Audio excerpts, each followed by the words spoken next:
past Friday night in New York, Brian Russ was just sitting at his stall. Most of the rest of the players had cleared out. He's just sitting there, has his skates off, feet crossed, hands clasped in front of him, and just kind of looking down. And I couldn't help but walk over, just kind of tapped him on the knee, and I said something along the lines of, it's just a setback. It's a setback.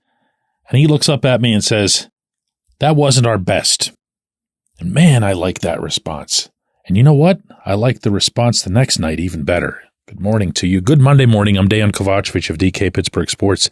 This is Daily Shot of Penguins. It comes your way bright and early every weekday if you're into football and or baseball. I also offer daily shots of Steelers and Pirates in the same place that you found this. Penguins split a couple of games over the weekend. They lost the one that I covered up in New York, 4-2 to the Rangers. They won the follow-up the following night here in Pittsburgh against the Maple Leafs, 5-2. Which one is real? We'll see about that. What interests me the most is what's optimal. Because listen, if we're all being honest with each other here, as of about, 2 weeks ago, what had to have been universally seen as optimal for this group was a really, really low bar. I mean, they weren't bad. They were terrible. They'd given up the most goals in the league by a mile. They'd given up the most shots, the most odd man breaks, the most breakaways, the most everything bad. So the idea that anything could even conceivably be concocted out of this mess had to feel far-fetched for everybody, maybe even inside the building. I'm going to keep saying this, not to criticize the transaction, but just to emphasize one particular point here. You don't trade Lars Eller for literally nothing unless there's a part of you that just says, to heck with this. And there's no way that couldn't have been part, at least a small part, of Kyle Dubas's thinking with that transaction at that time. But here they are now. They've won 5 out of 6. They've played well. Out of those 6, they've probably played what I consider to be well in 2 of those. And that's 2 more than I thought they could pull off not that long ago. But there is something different. There is something on the ice and off the ice that's different. There's been a departure from the mega messes early on, and maybe just as important, the expectations on the inside about their ability to manage those mega messes. For example, in New York, when I'm talking to guys in the room, nobody was like, yeah, we stink, we're terrible, I have no answers, got nothing for you. I mean, nobody was saying that they stink earlier, you know what I'm saying. But there was a whole lot of shrugged shoulders and rolling of the eyes and whatever else, because they didn't know what was happening. They didn't know how bad this was going to get. And instead, in that locker room in Madison Square Garden, what I got a lot of was just defiance. It was just, we don't know what happened here, but it's not going to happen again. And then listen to Rickard Rakell after the game against the Maple Leafs. You'll like this. Everyone is buying into when we're coming down in the last period with a lead, and I think we're feeling more comfortable playing there and just helping each other instead of just giving the puck back to our team to keep coming at us. So we're staying in structure and playing hard and making it difficult for the teams to score goals. Talking nothing but defending there. Nothing but defending. Not one syllable was anything about, anything that wasn't defending.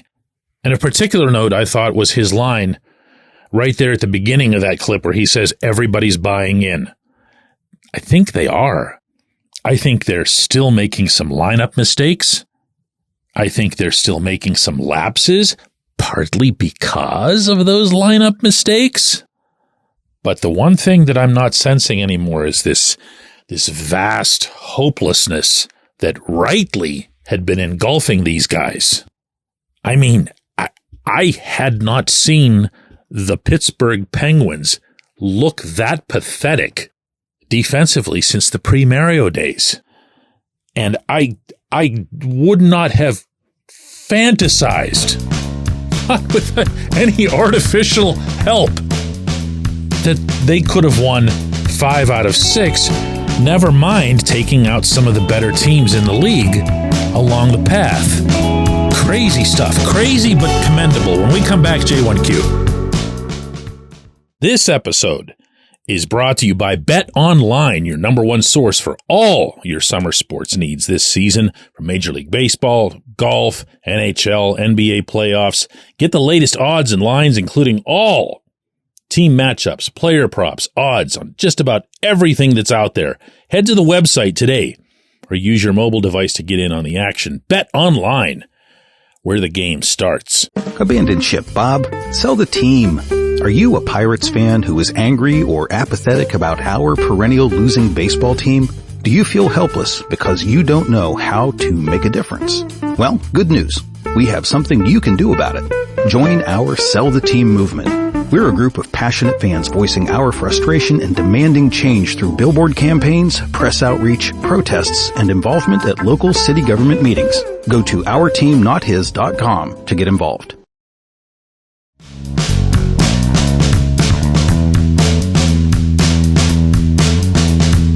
Today's J1Q comes from Peter, and it fits so well with the opening segment that it's almost as if I chose it on purpose. I kind of did. Peter says, DK, there are about 4 or 5 players who have bad habits that are dragging the rest down. Just a few of them on defense creates a really bad look across many lines and pairings. And Peter, I can't agree more. I've been saying the same thing to a large extent since the start of the season, and it hasn't been very popular, I should add, because there's a need always to want, I think, among any fan base to take when something is bad and condense it down to a single person. And sometimes that's a coach, sometimes that's a player. Sometimes it's unfair. Sometimes it's just scapegoating. In that case, I felt it was a little bit broader. I felt that it was a group of defensemen more than anything else. I felt that both Chris Letang and Erik Karlsson had gotten off to disappointing starts. I was mortified by how Marcus Pettersson started off. And then there's just, almost everybody else. The group as a whole was bad. The individuals within the group were intermittently bad. Look, let's take this from the opposite perspective, okay? Ever since Letang and Karlsson have been better, the Penguins have been winning. Pettersson got himself righted probably about a week or so before they did, but that's helped as well. Jack St. Ivany's no longer here. He had been part of the problem.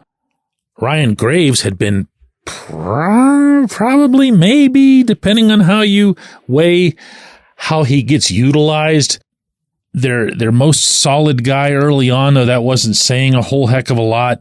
And then he ran into Mike Sullivan's doghouse, didn't find his way out until a couple nights ago. Ryan Shea's been nothing special. I really feel like you could focus so much on just how bad the defense men have been that I could fortify the point that you're making in a heartbeat. Because you see it constantly. You see the defensemen make bad decisions. The puck goes to the other end of the rink, and then we're all analyzing what happens at the end of the play. Like we're saying, oh, well, look at where this forward was standing, or how this goaltender played this shot or this pass. When, just the extreme example, because it happened the other night in New York, was Matt Grzelcyk trying that between the legs pass. What in the heck? He tried a between the legs pass, in case you happen to miss it, inside the New York blue line. This was in the attacking zone. Between his own legs, he was trying to make a blind pass. The Rangers pick it off, and they send Riley Smith in the other direction on a clean breakaway that Alex Nedeljkovic did well to stop. But it was gross. It was the kind of thing that if he wasn't Grzelcyk and Sullivan didn't have this bizarre attachment to him, it would have gotten him not just benched, it would have gotten him scratched for a month. And who the heck is he to even be trying that?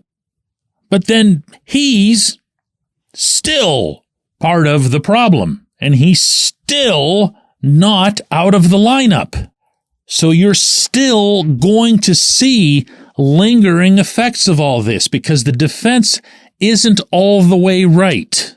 This guy is a terrible NHL defenseman. Hats off for the assist the other night, all right, on Rickard Rakell's goal. Woohoo, way to go. He's a terrible NHL defenseman. And if you swapped him out for an actual NHL defenseman, you would continue to see this team do fewer dumb things. If you were to continue to swap out space eaters among your bottom six forwards in favor of Jesse Puljujärvi, you'd be a lot closer to where you want to be if you're Sullivan, and he brought this up himself the other night in New York, in terms of being more physical and harder to play against. Nobody was better at that than Puljujärvi, who can't find his way back into the lineup, even though Noel Acciari brings you absolutely nothing on a nightly basis. So, yes, it's not really, at least not from my perspective, some overarching collective thing that needs to be addressed. They still need to make better lineup choices, and for the most part, those lineup choices are staring them in the eyes. I appreciate the question. I appreciate everybody who listens to Daily Shot of Penguins. We'll be back with another one of these tomorrow.